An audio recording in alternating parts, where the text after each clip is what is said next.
오늘은 전도에 대해서 함께 생각을 해보겠습니다. 우리가 살필 내용은 받으신 교환에 쭉 보시면 전도라고 하는 게 과연 무엇인가 하는 것에 대한 이야기가 첫 번째, 그리고 두 번째 이야기는 왜 우리가 전도를 해야 되는가, 전도의 중요한 동기가 뭘까 하는 것들이고, 세 번째는 전도할 때 우리가 무엇을 꼭 전해야만 될까, 전도하는 메시지 혹은 내용에 대한 것이고, 마지막에는 그럼 어떻게 전도를 할까에 대한 이야기로 전체적인 이야기를 엮어가도록 하겠습니다. 자, 한번 살펴보죠. 자, 첫 번째 이야기입니다. 전도란 무엇인가요? 전도란, 성경에서 전도한다라는 말은 여러 가지 의미를 포함합니다. 말 그대로 복음을 전한다, 혹은 선포한다, 또 가르친다. 복음을 선포한다, 복음을 가르친다, 복음을 증언한다, 혹은 복음을 설교한다라는 이런 다양한 의미들을 전도한다라는 말 속에 담고 있습니다. 이 중에서 가장 중요한 기본적인 의미는 무엇일까요? 복음, 즉 예수 그리스도를 전하는 것이다. 이렇게 여러분들이 아시면 되겠습니다. 복음을 전한다. 복음, 즉 예수 그리스도를 전하는 것을 우리가 전도라고 생각하면 좋겠습니다. 전도와 선교라고 하는 말을 우리가 구별해서 사용할 때가 참 많습니다. 대개 전도 같은 경우에는 같은 문화권에 있는 사람들에게 복음을 전하는 것을 우리가 전도라고 부르는 반면에, 선교라고 할 때는 다른 문화권에 있는 사람들에게 복음을 전하는 것을 선교라고 보통 생각을 하고, 지금도 되게 그렇게 말을 하고 있습니다. 그래서 국내에서 복음을 전하는 것은 전도, 해외에서 복음을 전하는 것은 선교라고 불러왔습니다. 하지만 성경에서 과연 전도라고 하는 말과 선교라고 하는 말을 따로 구별해서 사용하느냐, 이렇게 생각해 보면 따로 구별하지 않고 같은 말을 쓰고 있다 하는 것입니다. 예를 들어서 바울 사도가 사도행전의 교회 역사를 살펴보게 되면 바울 사도와 그의 일행들이 세 차례에 걸친 여행을 하죠. 어떤 분들은 선교 여행이다, 이렇게 또 이 말을 말하기도 하고, 또 어떤 분들은 전도여행이다, 제1차 전도여행, 제2차, 제3차 전도여행, 이렇게 부르곤 합니다. 전도와 선교라고 하는 말을 이렇게 말로는 표현하지만 실제적으로 전도와 선교라고 하는 말을 확실하게 성경인 구별해서 사용하지 않고 있다 하는 겁니다. 오늘의 시대에는 더더군다나 이런 구분이라고 하는 게 좀 애매해졌어요. 왜냐하면 종래에는 예를 들어 외국에 나가서 복음을 전한다, 그럼 이제 선교고, 또 그곳에서 복음을 전하는 역할을 하는 분들을 선교사라고 우리가 부르고, 국내에서 복음을 전하는 예를 들어 목사는 그냥 목회자, 이렇게 부르곤 하는데, 예전에 나누는 방식은 주로 지리적이고 물리적인 그런 기준을 따라서 이렇게 표현을 했지만, 오늘날에는 사실상 그런 구분 자체가 굉장히 애매해졌습니다. 문화적인 차이 혹은 세대적인 차이, 이런 것들이 사실상 오늘은 아주 가까이 살고 있는 우리 가운데서도 이런 일들이 실제적으로 있다는 겁니다. 부모님의 세대가 느끼고 말하는 것과 또 우리 그 다음 세대들이 말하고 느끼는 것과 많은 차이가 있다는 것을 우리는 알게 됩니다. 그래서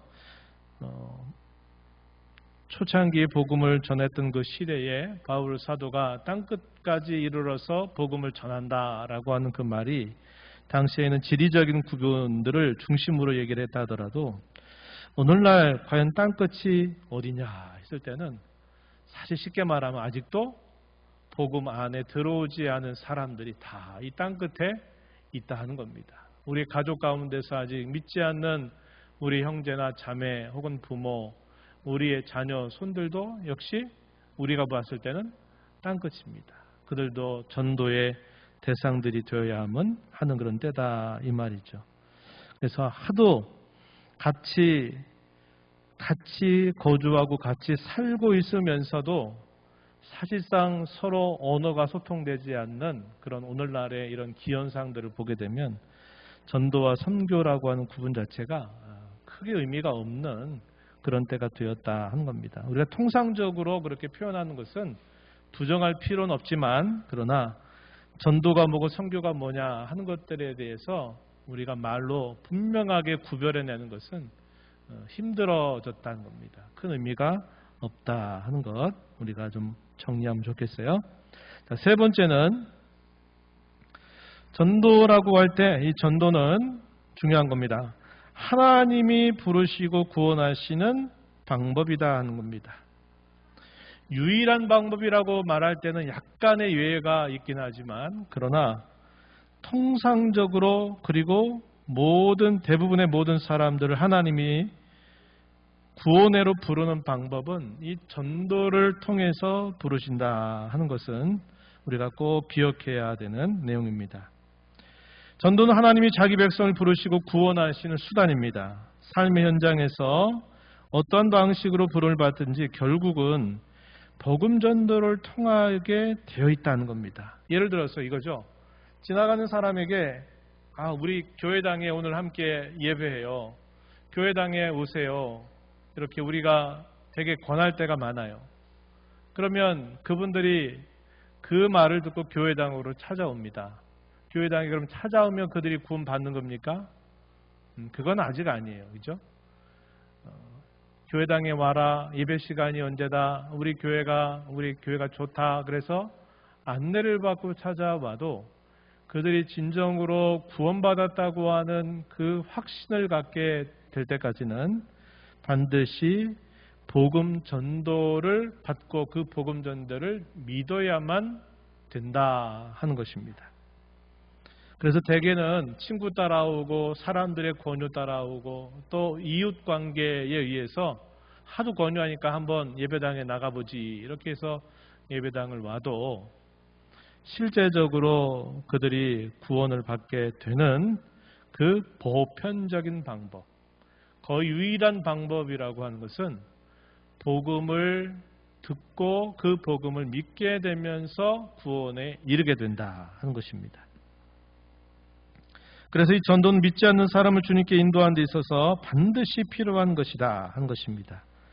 우리 성경, 유명한 성경 구절이죠. 우리 함께 읽어볼까요? 고린도서 1장 18절 말씀 우리 한 목소리로 읽어봅니다. 십자가의 도가 멸망하는 자들에게는 미련한 것이요 구원을 받는 우리에게는 하나님의 능력이라. 십자가의 도가 하나 있고요. 그리고 두 대상이 있습니다. 어떤 대상? 멸망하는 자들에게, 그리고 구원을 받는 우리에게. 이 십자가의 도가 두 대상에 따라서 어떻게 보이느냐. 한편의 대상에게는 미련하고 어리석은 것으로 보여요.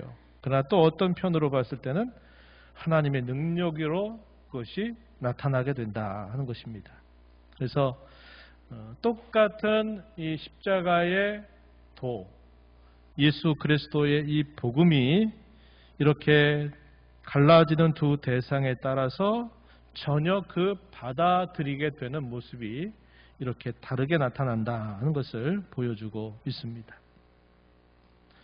이렇게 우리가 여겨지게 되는 중요한 이유는 우리는 다 우리의 행위를 따라서 받는다라는 이런 생각이 대단히 익숙하기 때문에 그러합니다. 거저받는다라는 것에 대해서는 좋아하긴 하면서도 그것에 대해서 상당히 어색하게 생각하는 거예요. 이 복음의 가장 핵심적인 내용은 뭘까요? 우리가 하나님의 은혜로 말미암아 거저 구원을 받게 된다 하는 사실입니다. 거저받는다는 게 뭘 의미하는지를 우리가 이해하기가 쉽지 않고 그걸 또 받아들이는 게 쉽지 않다 이 말이죠. 내가 열심히 해서 열심히 한 대가로 네가 그걸 받은다 그러면 누구든지 이해하는 게 어렵지 않아요. 열심히 안 했으니까 너는 못 받아. 또 어떤 사람은 열심히 했으니까 받는 것이 마땅하지 이렇게 생각하면 그게 큰 이해의 어려움이 없는데, 그런 것에 의한 것이 아니다라고 성경에서 우리의 구원을 말하니까 이게 너무 이해하기가 이상하게 받아들여지게 된다 하는 것이죠. 고린도서 1장 21절 말씀을 제가 또 읽어드릴게요. 하나님의 지혜에 있어서는 이 세상이 자기 지혜로 하나님을 알지 못하므로 하나님께서 전도에 미련한 것으로 믿는 자들을 구원하시기를 기뻐하셨도다. 하나님이 구원하기로 기뻐하신 방법이 전도의 미련한 것이 있는데, 전도라는 미련한 것으로 사람들이 보기에 미련해 보이는 전도라고 하는 방식으로 구원하기를 기뻐하셨다, 이렇게 가르쳐 줍니다. 그래서 이렇게 부르심을 받아 구원받은 이유가 되면은 이렇게 고백하게 된다는 거죠.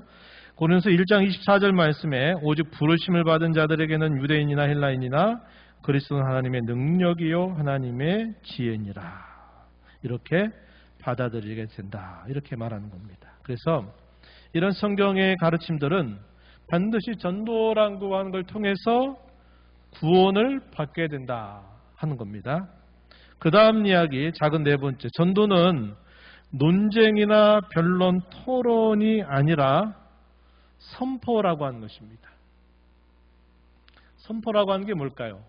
다른 사람이 이것을 듣고 받아들이느냐 아니냐, 이것이 옳으냐 그러냐 하는 어떤 이런 시험이라고 하는 과정을 통과해가지고 그것이 그렇다 아니다 이렇게 받아들여지는 게 아니라 그것은 일방적인 선포와 같다는 겁니다. 일반적인 선포. 그래서 전도는 선포와 같다 하는 거예요. 전도는 우선적으로 논쟁이나 변론이나 토론이 아닙니다. 그것은 위임받은 자로서 복음을 선포하는 것입니다. 이제 그런 다음에 예를 들어서 필요한 경우에 변론이 있을 수 있고 어떤 논쟁이나 토론을 할 수 있겠지만, 그것은 이 복음을 좀 더 잘 이해하기 위한 그런 방법들은 될지 모르겠지만은, 그러나 복음은 본래적으로 이렇게 변론이나 토론을 통해서 설득하는 것이 아니라 그것은 선포다 하는 사실입니다. 이어지는 고린도전서 1장 후반부의 내용, 고린도서 1장 21절 23절 말씀에 보면은 이렇게 성경 기록합니다. 유대인은 표적을 구하고 헬라인은 지혜를 찾으나 우리는 십자가에 못 박힌 그리스도를 전하니 유대인에게는 거리끼는 것이요 이방인에게는 미련한 것이로되. 당시 유대인들의 특징은 표적을 구하는 겁니다. 이게 진짜 맞는 말씀이라면 여긴 반드시 능력이 나타나야 된다, 이걸 강조했다면, 당시에 이 헬라인들 같은 경우에는 설득이 되고 이해 가능해야 되고 설명이 되어야 된다 하는 식의 과정을 통해 가지고 그것을 받아들일 수 있느냐 없느냐 하는 것을 중요하게 여긴 겁니다. 그래서 당시 헬라인들은 지혜를 아주 중요하게 여겼다는 거예요. 바울 사도는 이 양편이 무엇을 요구하는지를 알고 있지만, 그러나 나는 십자가에 못 박힌 그리스도를 전한다, 이렇게 말하고 있는 것입니다. 그래서 이 복음이 나타나는 그 능력이 사람의 말로 설득하고 또 충분하게 이해시키고 하는 걸 통해서가 아니라 그 선포되는 말씀에 하나님께서 그의 능력을 나타내시기를 기대하는 마음을 가지고 자신은 십자가에 못 박힌 그리스도를 전한다, 이렇게 말하고 있는 것입니다. 다섯 번째, 전도는 선포인 동시에 증언이라고 하는 겁니다. 아무나 증언을 할 수 없죠. 증언하기 위해서 우리에게 요구되는 게 뭘까요? 목격자가 돼야 된다, 이 말이에요. 눈으로 보거나 귀로 듣거나 뭔가 실질적으로 체험한 것을 바탕으로 해야 증언을 할 수 있다, 이 말이죠. 예를 들어서 복음이라고 하는 걸 책을 통해서 읽고 또 그걸 암기했다고 그래가지고 내가 복음을 전하면 되는 게 아니다, 이 말이에요. 그 복음이 먼저 나에게 체험이 되고 그것이 나에게 먼저 목격이 된 그 사실을 바탕으로 해서 우리가 다른 사람에게 이 복음을 전해야 된다 하는 것입니다. 전도는 증인으로서의 증언입니다. 증인이 선포하는 복음에 대하여 직접적인 체험이 있어야 되겠죠. 말하자면 체험자나 목격자가 되어야 한다고 하는 사실입니다. 요한일서 1장 이 편지를 쓰는 사도 요한은 예수님에 관하여 이렇게 소개했어요. 요한일서 1장 1절 2절 우리 함께 말씀 천천히 읽어볼까요? 시작! 태초부터 있는 생명의 말씀에 관하여는 우리가 들은 바요 눈으로 본 바요 자세히 보고 우리 손으로 만진 바라. 이 생명이 나타내신 바 된지라. 이 영원한 생명을 우리가 보았고 증언하여 너희에게 전하노니 이는 아버지와 함께 계시다가 우리에게 나타내신 바 된 이시니라. 아멘. 태초부터 있는 생명의 말씀, 누굴 말할까요? 예수님을 이렇게 표현한 겁니다. 성육신 하시는 로고스 이렇게 표현하는데, 태초부터 영원전부터 있는 생명의 말씀, 그분에 관하여서는 우리가 들었다, 우리가 눈으로 봤다, 우리 손으로 만졌다 이렇게 말하는 겁니다. 그래서 그분을 증언한다라고 이렇게 표현한 것입니다. 바울 사도를 하나님께서 그를 불러서 복음 전도자로 세우시게 될 때도 그러한 표현을 해주신 바가 있습니다. 사도행전 22장 15절 말씀에 이렇게 표현되어 있어요. 내가 그를 위하여 모든 사람 앞에서 내가 보고 들은 것의 증인이 되리라 이렇게 말합니다. 보고 들은 것의 증인이 되리라 이렇게 말했어요. 바울 사도를 다메섹 도상으로 가고 있는 중에 나타나신 주님께서 이 바울 사도에게 이런 말씀을 하셨다는 겁니다. 너는 증인이 될 것이다. 이렇게 하셨던 그 말씀을 사도가 회상하면서 이 말씀을 하고 있는 내용이죠. 그래서 우리가 복음을 전하는 것, 우리가 살펴본 대로 복음은 선포이기도 하고 복음은 증언이기도 하고 복음은 하나님이 구원하시는 유일한 방법이다 하는 겁니다. 이 전도라고 하는 방식이 그렇다는 거죠. 두 번째, 전도의 동기. 왜 우리가 전도를 이렇게 해야 될까요? 할 때 그 동기에 대해서 우리가 몇 가지로 정리해 볼 수 있습니다. 전도는 주님이 오실 때까지 계속 감당해야 될 교회의 사명입니다. 사명. 첫째, 왜 그러한가? 첫 번째는 복음을 듣지 못한 대상들이 있기 때문이라고 하는 겁니다. 복음을 듣지 못한 대상들이 있다는 거예요. 세계에는 미전도 종족이라고 있습니다. 아직도 복음을 한 번도 받지 못한 그런 종족들이 있다 이렇게 표현해 있어요. 그것만 아니라 계속적으로 하루에 몇 명씩 새로 태어나죠. 우리나라에서도 그러하고 전 세계적으로 하루에 태어나는 생명들이 있어요. 이 생명들에게도 계속 복음은 전해져야 되겠죠. 또 복음을 전하긴 하지만 한 번 듣고 다 그들이 믿는 게 아니라 안 믿는 사람들이 많아요. 그래서 아직도 믿지 않는 대상들이 있기 때문에 계속 복음을 전해야만 한다는 것입니다. 그것뿐만 아니라 지금 기독교 외의 타 종교들의 여러 포교 활동들이 굉장히 많습니다. 이단들이라고 부르는 여러 이단 세력들도 우리 한국 사회에 굉장히 많이 있어요. 그들에게 올바른 복음이 계속 증거돼야만 됩니다. 그죠?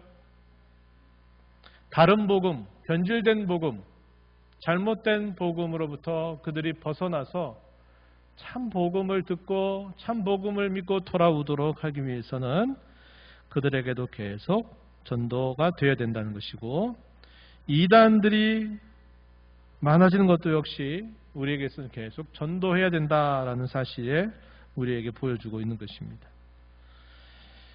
교회 자체의 문제 때문이기도 하다는 것인데 그 주어진 상황에 그저 현실에 안주하고 본래부터 교회가 안고 있는 그들만의 세계, 그들만의 삶, 그들만의 중심성 이런 것들을 벗어나지 않으려고 하는 것도 있기 때문에 교회는 계속적으로 복음 전파의 사명을 가지고 있다. 이렇게 말할 수 있겠습니다. 작은 첫 번째, 전도는 주님 명령에 대한 순종, 복종이 되기 때문에 우리에게 전도를 계속 해야 됨을 가르쳐 주고 있습니다. 주님이 그렇게 명령하셨기 때문에 그 명령에 대한 순종으로 우리는 계속 전도해야 된다는 겁니다. 주님께서는 승천하시면서 복음을 전하라고 우리에게 분부하시고 승천하셨죠. 우리가 그걸 대위임령이다 이렇게 부릅니다. Great Commission 이렇게 부르는데요. 그것은 교회적으로만 아니라 성도 개인에게도 주어진 우리 주님의 명령이기도 합니다. 주님의 명령에 대한 불순종은 우리 주님의 주 되심에 대한 뭘까요? 무슨 말이 들으면 좋을까요? 반역? 뭐 그런 말 좋지만 위선과 같아요. 위선. 말로는 주님 이렇게 주님만이 우리의 삶의 주인 되신다라고 말하면서도 정작 행실로는 그걸 나타내지 않는, 그러니까 말과 행실이 서로 어긋나는 겁니다. 이걸 우리가 위선이라고 말해요. 주의 명령에 대한 불순종은 주의 주되심에 대한 위선과 같다는 겁니다. 덩어리 그리스도인은 불충한 그리스도인이다 이렇게 말하기도 하는 겁니다. 마태복음 28장 19절 20절 우리 다시 한번 이 말씀 읽어보겠습니다. 그러므로 너희는 가서 모든 민족을 제자로 삼아 아버지와 아들과 성령의 이름으로 세례를 베풀고 내가 너희에게 분부한 모든 것을 가르쳐 지키게 하라. 볼지어다 내가 세상 끝날까지 너희와 항상 함께 있으리라 하시니라. 아멘. 이것이 주님이 승천하시면서 다시 오실 때까지 교회에 주시는 공적인 대위임령, 명령이다 하는 것입니다. 사도행전 1장 8절 말씀은 사도행전 전체의 구조를 보여주는 아주 핵심적인 구절인데요. 우리가 많이 들어본 말씀일 겁니다. 오직 성령이 너희에게 임하시면 너희가 권능을 받고 예루살렘과 온 유대와 사마리아와 땅끝까지 이르러 내 증인이 되리라. 오순절 명절 때 마가의 다락방에 모여있는 120명의 신자들에게 성령이 충만하게 임하게 되면서 그것으로 인해서 계속적으로 예수 그리스도의 복음이 계속 그곳에 있는 사람들에게 전해지기 시작합니다. 그러면서 예루살렘이 시끌시끌해지고요. 이 예루살렘의 교회에 박해가 오면서 흩어진 성도들이 더 넓은 유대 지역으로 사마리아 지역으로 아닌 사람들은 자기가 생활하고 있는 근거지로 돌아가서 로마나 여러 나라들로 돌아가서 그곳에서 증이 되어 복음을 전한 일이 있게 됐다는 겁니다. 그래서 사도행전이 보여주는 이 확장의 구조가 이 사도행전 1장 8절의 말씀을 따라서 예루살렘 중심, 유대와 사마리아 중심, 나중에는 땅끝으로 불렸던 로마에까지 어떻게 이 복음이 확장되는가를 보여주고 있다는 거죠. 그래서 여기서도 땅끝까지 이르러 나의 증인이 될 것이다. 이렇게 말씀을 하고 있습니다. 두 번째 전도의 동기는 주님의 백성에 대한 사랑입니다. 주님 백성에 대한 사랑이 전도의 중요한 동기라는 겁니다. 모든 불신자들은 잠정적인 주님의 백성. 한번 따라해 볼까요? 잠정적인 주님의 백성. 네, 이게 좀 말이 어려운데 무슨 말입니까? 우리가 믿지 않는 모든 사람들을 대할 때 이런 마음으로 대하라는 거예요. 지금은 주님의 백성이 아니지만 앞으로 주님의 백성이 될 사람들이다 이렇게 생각하고 그들에게 복음을 전하라고 하는 겁니다. 우리 주님은 자신이 소유하고 있는 다른 양이라고 묘사한 바가 있습니다. 요한복음 10장 16절 말씀 한번 앞에 보세요. 스크린에 보시면 이렇게 말씀하셨어요. 또 이 우리에 들지 아니한 다른 양들이 내게 있어. 내가 인도하여야 할 터이니 그들도 내 음성을 듣고 한 무리가 되어 한 목자에게 있으리라. 우리에 들지 아니한 다른 양들 할 때 이 우리가 뭘까요? 우리에 들지 아니한 다른 양들. 양을 이렇게 모아두는 우리를 말하는 거예요. 나, 너 해가지고 우리를 말하는 게 아니라 양 우리에 들지 아니한 다른 양들. 양의 울타리 안에 들어와 있는 양들이 있는가 하면 울타리 바깥에 아직도 서성이거나 배회하고 있는 그 양들이 있단 말이죠. 울타리 박혀 있는 그 양들을 내가 인도해서 양의 우리 안으로 들여야 된다. 이렇게 표현했어요. 이게 비유하고 있는 게 뭐냐면 그리스도 안에서 구원을 받아서 그의 자녀가 된 성도의 무리, 교회가 있고 교회라고 하는 울타리 바깥에 아직 소속되지 아니한 다른 양들이 있다는 겁니다. 그래서 잠정적인 주님의 백성으로 여기라는 거죠. 그래서 성도는 반드시 가져야 할 사랑이 있어야 되는데 그 사랑은 다른 사람의 필요를 볼 수 있는 눈, 그들의 필요를 느낄 수 있는 감정, 그들의 필요를 채워주기 위해서 행하는 것, 이것이 성도가 보여야 할 참사랑의 모습이라고 사도 요한을 통해서 우리에게 가르쳐 주고 있습니다. 요한 1서 3장 17절 18절 말씀을 우리 함께 천천히 읽어볼게요. 앞에 스크린 보시고 읽어봅니다. 누가 이 세상의 재물을 가지고 형제의 궁핍함을 보고도 도와줄 마음을 닫으면 하나님의 사랑이 어찌 그 속에 거하겠느냐. 자녀들아, 우리가 말과 혀로만 사랑하지 말고 행함과 진실함으로 하자. 이렇게 말합니다. 어떤 사람을 봤는데 그 사람이 지금 뭔가 궁핍한 상태에 있다는 게 딱 보니까 이게 보이는 거예요. 그리고 그게 마음으로 느껴지는 겁니다. 아, 이 사람에게는 뭐가 지금 필요한데 이거 어떻게 할까 생각하다가 그래, 그럼 이거라도 해서 이 사람의 필요를 채워주자. 행동으로 나가게 되는 거예요. 만약에 어떤 사람을 봤는데 그 사람을 제대로 볼 수 있는 눈이 없다면 어떻게 할까요? 그냥 지나치겠죠. 그 사람을 봤는데 봐서 뭔가 좀 이상하다, 필요하다 하는 것들을 느꼈는데 그게 마음에 와닿질 않아요. 뭐 알아서 잘하겠지 뭐. 이렇게 지나가 버리게 되면 그 사람의 어떤 그 필요와 또 그 사람의 궁핍을 내가 감정으로 그 마음을 깊이 느끼지 못하면 소용이 없는 거죠. 또 그렇게까지 느꼈다 합시다. 느꼈는데 아, 이게 좀 있으면 좋겠다라고 생각이 들었는데 그걸 하지 않고 거기서 끝. 이렇게 해버린다면 이것은 형제를 향한 참 사랑의 모습은 아니다. 이렇게 가르쳐 주고 있는 겁니다. 예수님 비유 가운데 그런 말씀하셨죠. 선한 사마리인이라고 하는 비유를 통해 가지고 어떤 사람이 가다가 강도를 만나서 죽을 뻔하게 되었는데 거기에 때마침 종교 지도자들이 지나갑니다. 그래서 빨리 손을 쓰지 않으면 이 사람의 생명이 위태한 걸 봤어요. 그리고 그걸 어느 정도 생각을 했어요. 그런데 이 종교 지도자들이 어떻게 합니까? 못 본 척. 나 못 봤어. 그리고 쏙 지나가 버린다는 거예요.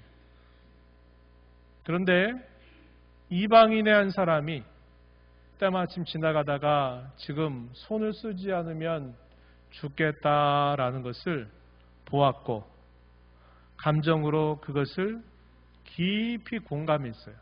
그리고 그 사람이 어떻게 합니까? 급하게 주막으로 데려가서 그 사람을 어떻게든지 살리려고 애를 쓰다가 또 그 사람에게 뭔가 필요한 것들을 주면서 이 사람은 잘 돌봐달라고, 더 필요한 것은 나중에 내가 와서 더 지불하겠다고 이렇게 말한 거예요. 예수님이 누가 누가 진짜 이웃이냐? 이렇게 예수님이 그 이야기를 통해 질문을 하신 거죠.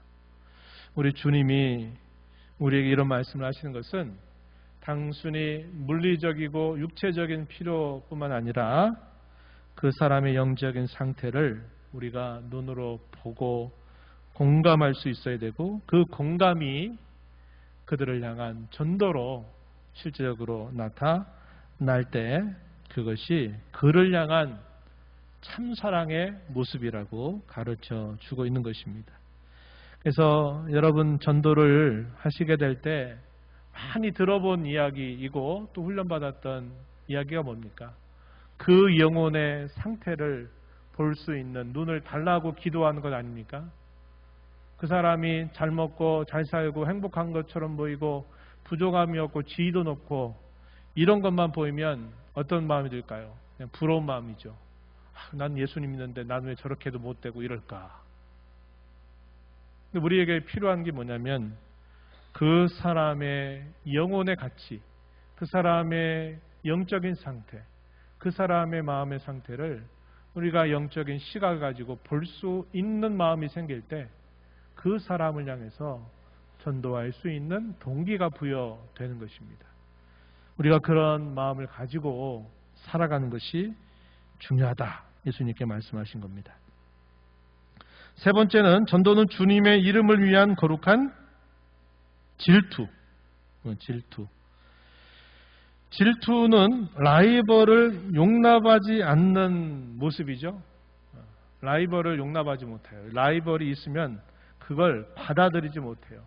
오직 나만 해야 된다, 이런 마음이죠. 질투라고 하는 그 자체가 문제가 아니라 라이벌이냐 아니냐는 그 적합 여부가 사실은 중요한 거죠. 저 사람이 저것이 라이벌이 되느냐 안 되느냐 하는 것들을 분간해내는 게 우선적인 겁니다. 올바른 질투는 사랑하는 대상에 있어서 어떠한 불성실도 용납하지 않는 사랑을 뜻하는 것입니다. 성경이 질투라고 하는 말을 두 가지 의미로 다 사용하죠. 부정적인 의미로도 사용하지만 대단히 긍정적인 의미로서 질투라는 말을 사용하기도 합니다. 언제 사용하시나요? 나는 어떤 하나님이다? 질투의 하나님이다 라고 직접 이 말씀을 사용하셨어요. 여기서 말한 질투가 뭘까요? 하나님과 비교해가지고 하나님처럼, 하나님과 라이벌처럼 여기는 것을 하나님이 결코 용납하지 않으시는 거예요. 하나님과 라이벌로 여기는 게 뭘까요? 옛 이스라엘 백성들은 다른 신을 하나님과 라이벌처럼 생각했어요. 또 어떤 사람들은 재물을 하나님과 라이벌처럼 여겼어요. 재물이냐 하나님이냐 할 때 하나님 재물, 하나님 재물 하다가 재물 쪽으로 마음이 기울어가지고 재물을 또 따르는 사람들이 있는 거죠. 하나님의 백성이라고 말하는 많은 사람들이 하나님과 어떤 대상을, 다른 대상을 내가 하나님과 라이벌처럼 만들고 막 이렇게 살고 있는 거예요. 근데 하나님은 그것을 용납하지 못하세요. 절대로 용납하지 못하는 겁니다. 그걸 표현할 때 하나님 뭐라고 표현하냐면 나는 질투의 하나님이다. 왜 너희가 나와 라이벌처럼 여기는 것들을 너희가 두고 있느냐? 돈이냐 우상이냐 그 어떤 것을 왜 나와 그것이 마치 라이벌처럼 너는 그렇게 대하고 살고 있느냐? 이걸 하나님이 싫어하시는 거예요. 나 외에 다른 신이 없다. 나 외에 구원자가 없다. 나만이 여호와다라고 말씀하신 것은 나와 견줄 만한 라이벌은 그 어떤 것도 있어서는 안 된다. 이것을 말씀하시는 뜻이 있다는 겁니다. 우리도 주님을 향하여 그런 마음을 갖고 살기를 주님은 바라시는 거죠. 우리가 잘 아는 성경 인물 가운데 엘리야라고 하는 인물, 이스라엘 백성들이 하나님 하면서 또 바알과 아세라 신도 마치 하나님처럼 계속 라이벌을 두고 어느 신이 참신이냐를 계속 이렇게 재어보고 있는 거예요. 엘리야가 바알의 선지자들과 더불어 결투를 제안하죠.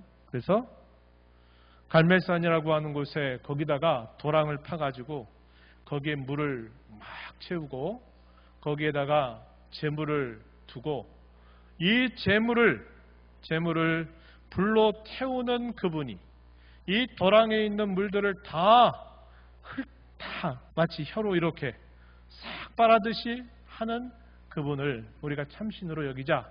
그래가지고 바알의 선지자들 450명 계속 아침부터 저녁이 되기까지 계속 자기 신들에게 빌고 또 빌고 자기 몸도 상하고 온갖 일들을 다 하지만 아무런 응답이 없었던 겁니다. 그때 마침내 엘리야가 등장하죠. 야, 너희가 부르는 그 신이 도대체 어디 갔냐? 잠자고 있냐? 너희들가 부르는 신이 어디 있냐? 이렇게 말하면서 하나님 앞에 기도를 올립니다. 하나님, 제가 여호와 하나님을 갖는 마음이 특심입니다. 이 특심이라고 하는 게 이제 질투라는 걸 뜻하는 말이에요. 그래서 하나님이 응답해달라고 기도가 끝나자마자 그 재물들을 불로 태우고 도랑에 있는 물들을 다 마치 혀로 싹 핥듯이 그것을 다 응답하셨던 하나님이 우리가 알고 있는 부분이죠. 열왕기상 19장 10절 말씀에 이제 그 중요한 표현이 나타납니다. 그가 대답하되 내가 만군의 하나님 여호와께 열심히 유별하오니 이는 이스라엘 자손이 주의 언약을 버리고 주의 제단을 열며 칼로 주의 선지자들을 죽였음이오며 오직 나만 남았거늘 그들이 내 생명을 저다 빼앗으려 하나이다. 여호와께 열심히 유별하다 이 말을 다른 말로 말하면 내가 하나님을 향한 질투에 내가 견딜 수 없습니다. 이렇게 표현하고 있는 것이죠. 예수님께서 두 번에 걸쳐서 예루살렘 성전을 들어가서 돈 바꾸는 자들의 상을 엎어버리고 비둘기 파는 자들의 상을 다 치워버리고 채찍을 만들어서 그들을 혼내면서 다 나가라 이렇게 하셨던 일이 두 번 있었죠. 그때 제자들이 뭘 생각했냐면 시편에 있는 말씀을 떠올린 겁니다. 요한복음 2장 17절에 보니까 제자들이 성경 말씀의 주의 전을 사모하는 열심히 나를 삼키리라는 것을 기억하더라. 우리 예수님께서 하나님을 향한 그 거룩한 질투 때문에 이런 성전 정화 사건을 행하셨다는 것을 말해주고 있다는 것입니다. 그래서 이 전도의 세 번째 동기는 주님을 향한 거룩한 질투라는 겁니다. 라이벌을 용납할 수 없는 하나님의 어떤 라이벌을 둘 수 없는 하나님을 향한 사랑, 이거를 거룩한 질투라고 말하는 거예요. 자, 큰 세 번째로 그럼 우리가 전도할 때 전해야 될 중요한 핵심적인 내용이 뭐냐? 첫 번째는 죄의 사실을 그들에게 분명히 말해주라는 겁니다. 죄와 타락으로 하나님과 단절되어 사는 삶의 비참함을 그들에게 분명히 말해주라는 거예요. 하나님과 사람 사이의 죄라고 하는 담이 가려져 있다는 겁니다. 그래서 그들이 구원에 이르지 못한다고 하는 사실들을 그들에게 알려주라는 거죠. 이사야서 59장 1절과 2절 표현되어 있고, 두 번째, 꼭 전해야 될 두 번째 핵심 내용은 그리스도의 유일성입니다. 오직 그리스도만이 유일한 구원자가 되신다는 것인데, 특별히 무엇이 중요하냐 할 때는 그분의 죽으심과 부활이 우리의 구원에 있어서 대단히 중요한 것이다 하는 사실을 말해주라고 하는 것입니다. 세 번째는요, 결단이 필요하다는 것을 요구하라는 겁니다. 성경의 표현 따라 믿고 영접하라. 그래야만 너희가 하나님의 자녀가 될 것이다 라고 한 이 말씀대로 그들에게 믿기를 결단하도록 요청하라는 것입니다. 요한복음 3장 16절, 너무 잘 아는 구절이죠. 하나님이 세상을 이처럼 사랑하사 독생자를 주셨으니 이는 그를 믿는 자마다 멸망하지 않고 영생을 얻게 하려 하십니다. 믿는 자가 영생을 얻는다 이렇게 말했고, 앞에 요한복음 1장 12절 말씀, 영접하는 자 곧 그 이름을 믿는 자들에게는 하나님의 자녀가 되는 권세를 주셨다. 영접하는 자, 그 이름을 믿는 자들에게 하나님의 자녀가 되는 권세를 주셨다. 이런 표현대로 우리가 그들에게 예수 그리스도를 믿기를 결단하도록 요청해야 된다는 겁니다. 이 세 가지 내용들을 여러분들이 꼭 전도할 때는 이 세 가지 내용들을 포함해서 이야기하라는 거예요. 예수 믿으면 잘 된다. 예수 믿으면 복 받는다. 예수 믿으면 문제들을 만나지 않는다 하는 식의 이야기하면 하나도 안 먹힙니다. 그렇지 않아요. 그렇게 복음을 전하는 거 아닙니다. 그래서 우리가 위로할 때는 위로해야 되지만 그런 식으로만 전하는 것은 복음의 핵심이 없는 이상한 복음을 전한 꼴이 되는 겁니다. 그래서 반드시 이런 복음의 메시지를 우리가 기억하고 전달해야 된다 하는 겁니다. 그럼 어떻게 전도해야 될까요? 두 가지로 나눴어요. 하나는 근본적으로 우선적으로 우리가 힘써야 될 게 뭐냐면 하나님과 교제하는 것, 더 나아가서는 사람들과 활발하게 뭔가 관계를 맺어가는 일에 힘을 쓰는 일이었습니다. 전도의 방식에 있어서 한번 따라 볼까요? 하나님 안에서 세상 속으로, 하나님 안에서 세상 속으로, 이겁니다. 우리가 하나님 안에 있는 것이 우선적으로 중요하고 그 다음에 하나님 안에만 있지 말고 세상 속으로 나가야 된다는 거예요. 전도의 출발점은 하나님 안에서 시작합니다. 전도의 목표점은 어디냐? 세상 속으로 나가는 것입니다. 그렇기 때문에 순서가 이런 순서를 따라가야 되니까 우선적으로 전도할 때도 중요한 게 뭐냐면 하나님과 교제하는 것이 우선순위라고 하는 사실이고, 그런 다음에 거기에만 머물지 말고 다른 사람들과의 활발한 교제를 이루어가도록 힘을 써야 합니다. 그러기 위해서 어떻게 해야 될까요? 그들의 관심, 또 그들의 필요를 잘 살펴보는 것이 중요합니다. 예수님께서 말씀하셨어요. 아버지께서 나를 세상에 보내신 것처럼 나도 그들을 세상에 보내었다. 예수님이 기도 가운데 그렇게 말씀하셨습니다. 요한복음 17장 18절, 요한복음 10장 21절에 부활하시고 난 후에 제자들을 문안하시면서 하신 말씀입니다. 예수께서 또 이르시되 너희에게 평강이 있을지어다. 아버지께서 나를 보내신 것 같이 나도 너희를 보내노라. 예수님이 우리를 세상 가운데 보낸다. 이렇게 말씀을 하고 있다는 겁니다. 그래서 우리 기독교는 세상과 단절돼서 속세를 떠나는 종교가 아니라 하나님과의 교제를 바탕으로 우리는 세상의 한복판으로 들어가는 사람들이 되어야 한다 하는 것을 알게 됩니다.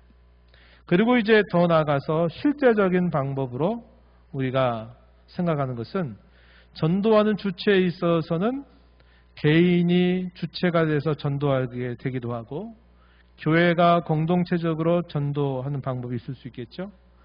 또 하나는 전도를 받는 대상에 있어서도 개인들을 향해서 전도를 할 수 있고 또 대중적으로 전도를 할 수도 있는 겁니다.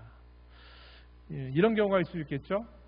지금도 뭐 예를 들어 낙도 선교회나 이렇게 대학교 가면은 기독교 서클들 동아리 중심으로 해가지고 믿는 사람들을 이렇게 하나의 모임을 가져가지고 여름방학이나 겨울방학이 되면은 어디로 가냐면 낙도 선교회 같은 데를 많이 갑니다. 사람들이 평상시 가보지 못하는 곳으로 찾아가는 거예요. 그럼 낙도 섬에 들어가가지고 뭐 할까요? 이 들어간 젊은 대학생들이 팀을 나눠서 몇 명씩 묶어가지고 그 섬 전체를 이렇게 쭉 퍼뜨려가지고 돌아다니게 하는 겁니다. 돌아다니게 해가지고 거기서 개인적으로 복음을 전하기도 하고 또 어떤 경우에는 거기에 하나의 교회가 있으면 그 교회당을 중심으로 해가지고 그들을 초청하는 겁니다.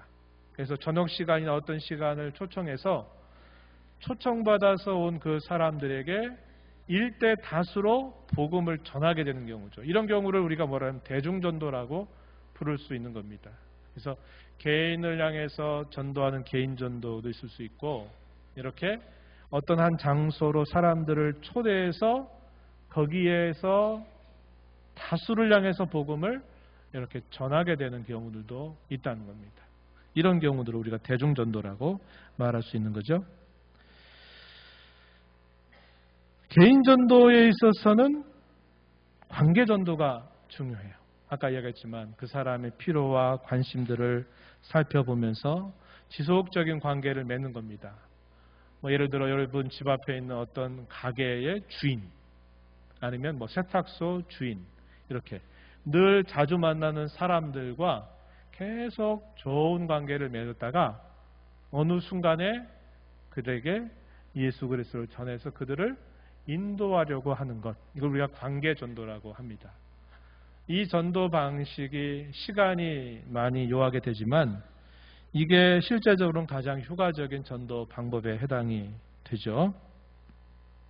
대중전도 같은 경우에는 노방전도라든지 아니면 어떤 한 곳을 거점을 정해서 한다든지, 또 예를 들어 우리 예전에 했던 것처럼 우리 교회당으로 초청을 해가지고 초청전도를 하는 그런 경우들도 있을 수 있다. 그래서 이런 방법은 어떤 하나가 있는 게 아니라 여러 가지 방법으로 할 수 있다는 겁니다. 이런 것들을 우리가 잘 정리하면서 우리는 세상 가운데 보냄받은 하나님의 사람들이라 생각하시고 이 전도의 사명을 늘 우리 가슴에 품고 잘 전하는 저와 여러분이 되기를 바랍니다. 하나님 아버지 감사합니다. 오늘 저희가 함께하는 시간을 통해서 전도에 대하여 여러 말씀들을 함께 나누었습니다. 전도를 통하여 저희를 하나님의 자녀로 부르신 것을 기억하고 저희 또한 복음의 선포자가 되고 복음의 증언자가 되어서 예수 그리스도의 복음을 가까운 이웃들에게, 우리의 가족들에게, 또 모든 사람들에게 기회가 될 때마다 증거할 수 있는 저희들의 삶이 되게 하셔서 주님이 오실 때까지 이 사명 잘 감당하는 성도와 교회가 되게 하여 주옵소서. 예수님 이름으로 기도하옵나이다. 아멘.